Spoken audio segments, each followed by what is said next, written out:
Halo teman-teman, kenalin aku Zinedine Muliawan dengan NIM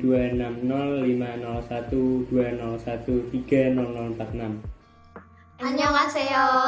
Nama aku Salsa Bilawai Putri dengan NIM 2605011201205. Nama saya Ismi Albatorisa dengan NIM 2650120120034. Halo, perkenalkan nama saya Rizky Abdul Aziz dengan NIM 260501201301372. Halo, kenalin aku Rafa Fahrazi Takuri, biasa dipanggil Rafa dengan NIM 260500120130117. Oke, mungkin kita langsung lanjut saja ke video pembahasannya. Oke. Baik, sebelumnya Assalamualaikum warahmatullahi wabarakatuh. Selamat pagi, siang, sore, atau malam teman-teman semua.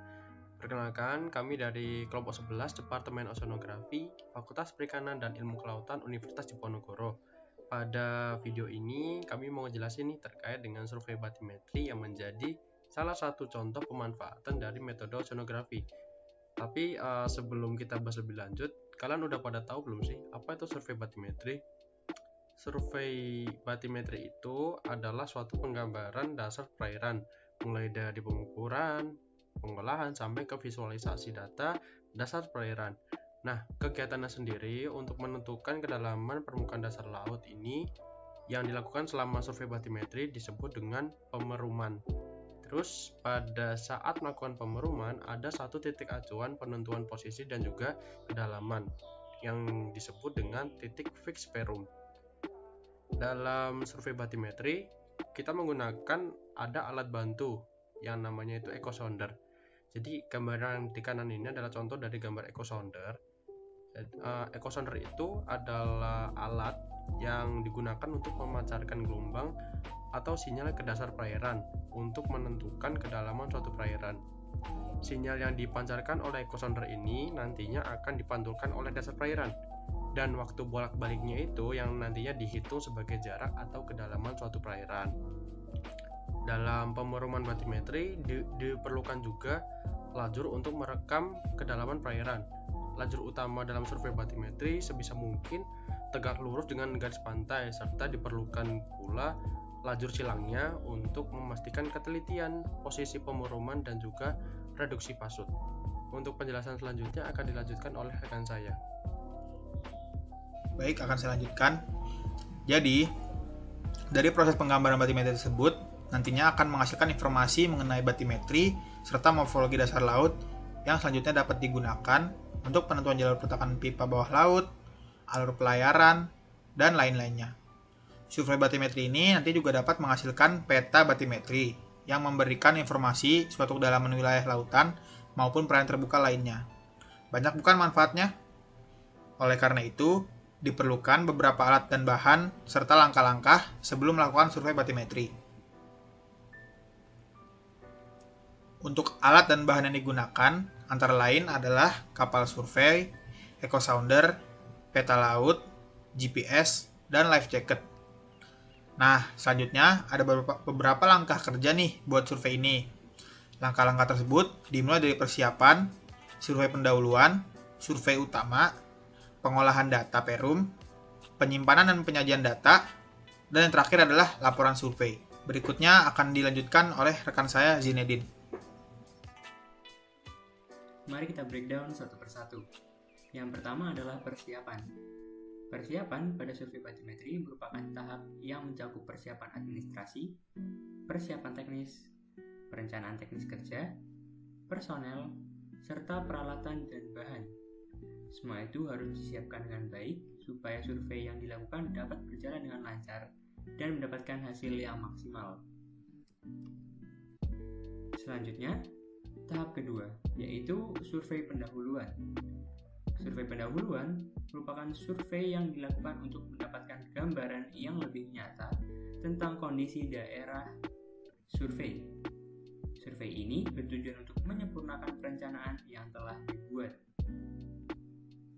Lalu tahap ketiga yaitu survei utama. Survei utama terdiri dari pengukuran titik kontrol horizontal, pengamatan pasang surut, pemeruman, penentuan garis pantai, pengambilan sampel dasar laut, pengukuran sifat fisik air laut, pengamatan arus, penentuan sifat fisik air laut yang meliputi konduktivitas, temperatur, kecerahan, dan tekanan.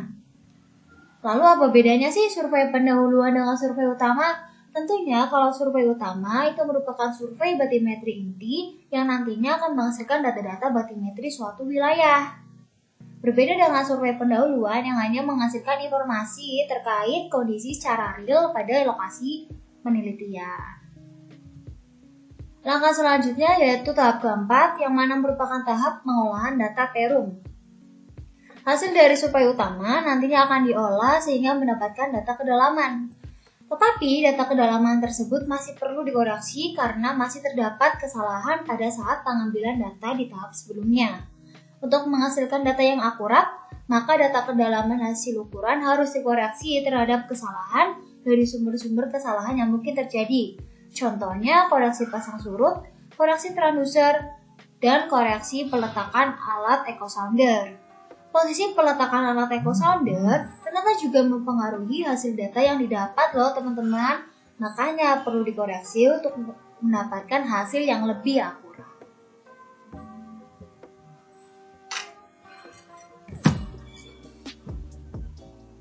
Nah, selanjutnya ada tahap kelima, yaitu tahap penyimpanan dan penyajian. Tahap penyimpanan merupakan tahap untuk menyimpan hasil survei, dan data hasil survei itu memiliki beberapa jenis, antara lain data analog, data digital, dan data mentah.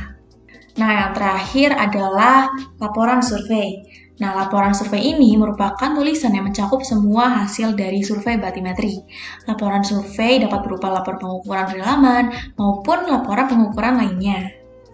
Sekian presentasi dari kelompok kami, kurang lebihnya mohon dimaafkan, dan apabila kalian ada pertanyaan bisa langsung ketik aja di komen bawah.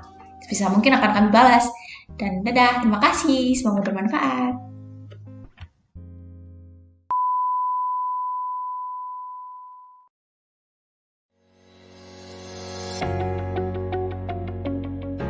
What is bathymetry? Bathymetry is the science of measuring the depth of water in ocean, riverine, or lake environments. What kind of information can you get from bathymetry? Just like the surface of the land isn't always completely flat, the surface of the seafloor is full of various features like reefs, ripples, mountainous ridges, deep canyons, and even shipwrecks. The bottom of the ocean is also very dynamic, meaning it's constantly changing. Bathymetry data provides scientists not only with a depth measurement, but also a picture of what the seafloor looks like. This can provide information about current and past conditions, what kind of substrate or the material that exists, and if there are any hazards for vessel navigation, among other things. How do you collect bathymetry data? Measuring water depth is not a new concept, but the way we do it has evolved over time. Historically, scientists would lower a lead weight attached to a rope over the side of a vessel to record the depth of water. Today, we use active sonar, or sound navigation and ranging. A transducer emits a pulse of sound into the water column, which then bounces off the seafloor and then returns to the transducer, just like an echo. The time it takes for the sound to travel through the water column is recorded and then calculated to provide a depth measurement. Scientists at the U.S. Geological Survey St. Petersburg Coastal and Marine Science Center primarily use two types of sonar transducers: single-beam echo sounders and multi-beam echo sounders. A single-beam transducer repeatedly emits a single pulse of sound directly beneath the vessel, providing a single depth measurement along the traveled track line. A multi-beam transducer repeatedly emits hundreds of pulses of sound in a fan-like fashion beneath the vessel, providing a large swath of depth measurements perpendicular to the vessel's track. How do you analyze or interpret what bathymetry data means? After the survey vessels return to the dock, the data acquired is imported into a suite of special computer programs which allow scientists to analyze and interpret the data. These programs perform all the necessary calculations to assign each pulse of sound emitted from the transducer a depth measurement or sounding. These soundings can represent the seafloor, a feature on or above the seafloor, or anything within the water column that may have blocked the sound from reaching the bottom. When all the soundings are put together, scientists can begin to see what the seafloor and associated environment looks like.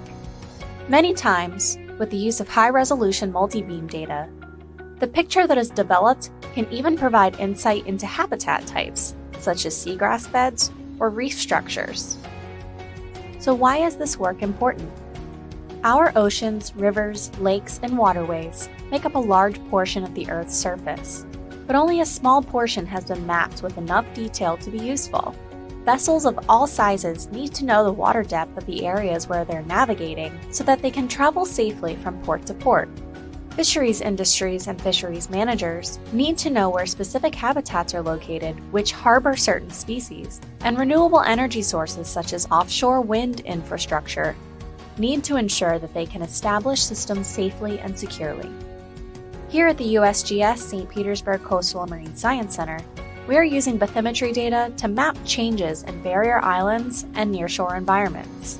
This allows our scientists to better understand the seafloor and the associated environment, recognize changes, and provide predictions about how the seafloor, coastal environments, and coastal hazards may change in the future.